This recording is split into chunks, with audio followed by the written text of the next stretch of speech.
안녕하십니까. 성경의 예언 시간입니다. 네, 예언은 하나님께 속한 일이죠. 전지전능하신 하나님만이 미래를 정확히 예언하시고 성취하십니다. 오늘 다룰 예언의 제목은 메시아의 동정녀 탄생 예언입니다.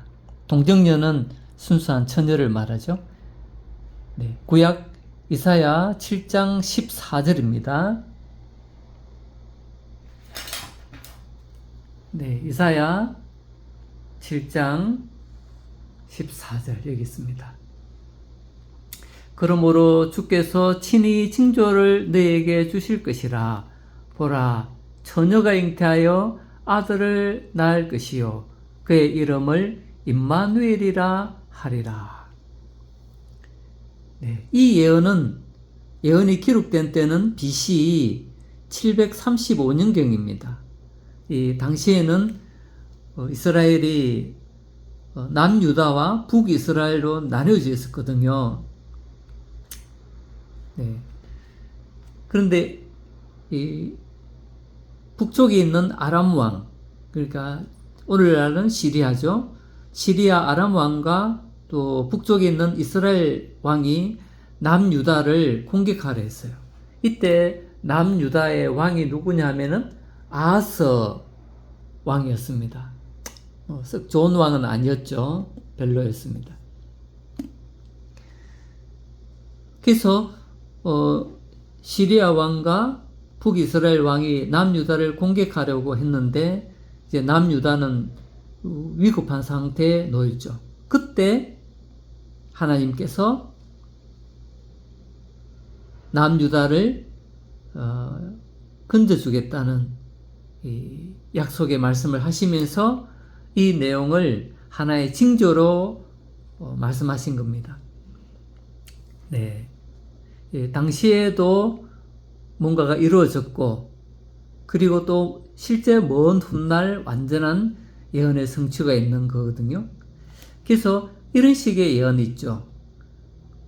이걸 이중 예언이라고 합니다. 그래서 이중 예언이란 예언할 당시에도 부분적으로 성취가 되고요. 그리고 먼 미래의 어느 날에 이 예언이 완전히 성취가 되는 걸 말합니다.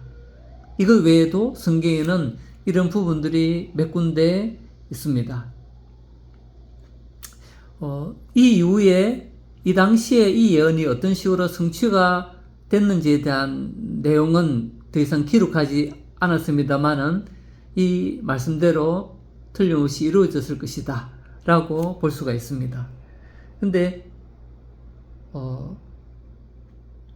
여기 보니까 처녀가 잉태한다라고 되어 있죠.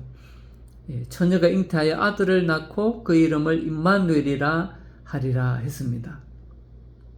처녀가 잉태할 수 있습니까? 네. 의학적으로 과학적으로 하나도 맞지 않는, 그죠? 이것은 하나님만이 하실 수 있는 그런 기적적인 일입니다. 자, 그러면 이 예언이 그대로 성취가 되었을까요? 처녀가 잉태하여 아들을 낳는다는 것. 이 처녀는 결혼하지 않는 남자를 알지 못하는 순수한 처녀를 말하거든요. 네, 그래서 이건 의학적으로 이런 불가능한 거라고 여기잖아요, 오늘날. 그리고 임마누엘, 하나님이 우리와 함께 하신다는 건데요. 그럼 이런 이해할 수 없는 놀라운 예언이 이루어졌을까요? 네. 근데 이 예언 이후에 700년 후에 이루어집니다. 성취가 돼요. 마태복음 1장을 한번 보겠습니다. 마태복음이죠. 신약으로 넘어와서 이제 700여 년의 세월이 지났습니다. 네, 18절. 여기 보면 이 예언이 이루어져요. 예수 그리스도의 나심은 이러하니라. 그의 어머니 마리아가 요셉과 약혼하고 동거하기 전에 결혼하기로 약속만 했지 실제로 자지는 않았어요. 그러니까 남녀 간의 잠자리가 전혀 없었던 상태죠. 그런데 성령은 하나님의 영이잖아요. 하나님입니다. 성령으로 잉태된 것이 나타났으니, 그러니까 처녀 마리아에게 하나님의 영인 성령으로 해서 아기를 배웠다는 거예요. 이런 정상적인 인간의 남녀 간에 임신하는 것하고는 전혀 다른 일입니다. 그러니까 남편은 이해할 수가 없었죠. 그의 남편 요셉은 의로운 사람이라 그를 드러내지 아니하고 가만히 끊고 하죠. 도저히 이해할 수 없었죠. 다른 남자하고 잠자리를 해서 불륜을 했는가? 그러면 이 여자하고 관계를 끊어야 되겠다라고 생각했는데 그게 아니었어요. 이 일을 생각할 때 주의 사자가 천사죠. 꿈에 나타나 해몽하여 이르되 다윗의 자손 요셉아 네 아내 마리아 데려오기를 무서워하지 말라. 그에게 잉태된 자는 성령으로 된 것이라. 아들을 낳으리니 이름을 예수라 하라. 이는 그가 자기 백성을 그들의 죄에서 구원할 자심이라 하니라. 이 모든 일이 된 것은 주께서 선지자로 아까 이사야 선지자입니다. 하신 말씀을 이루려 하심이니 예언 성취예요.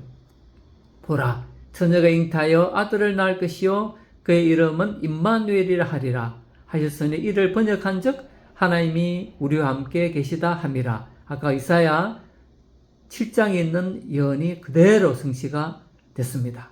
처녀 마리아를 통해서 아이가 태어났는데 그 아이는 바로 예수 그리스도였고요. 구원자로 오셨습니다. 놀라운 예언 성취죠.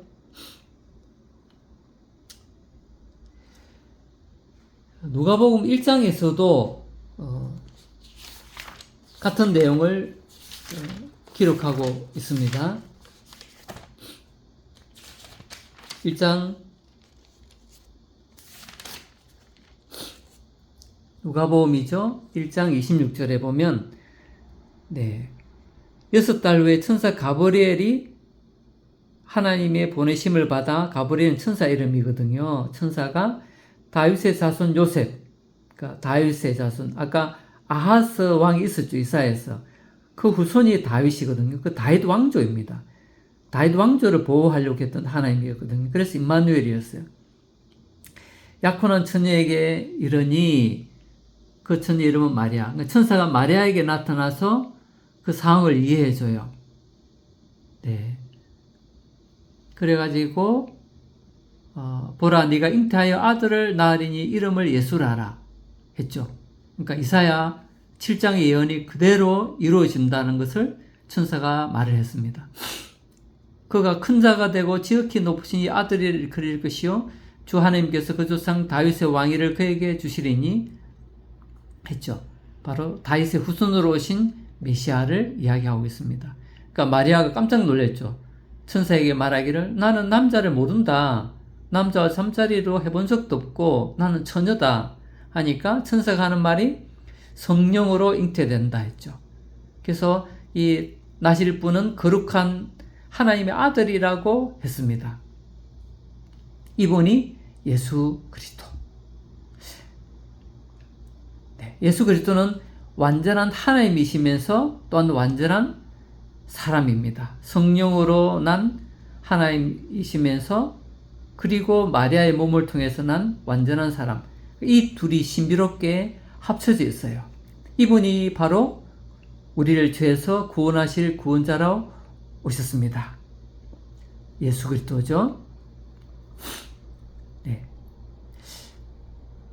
하나님의 아들이 처녀 마리아의 몸으로 오셨는데 이것을 성육신이라 합니다. 거룩하신 하나님이 육신을 가진 사람으로 오셨다 했어요.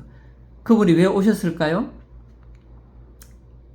하나님의 아들이신 예수 그리스도께서 우리를 구원하시려고 자발적으로 오셨고요. 죄 있는 사람의 모습으로 오셨고요.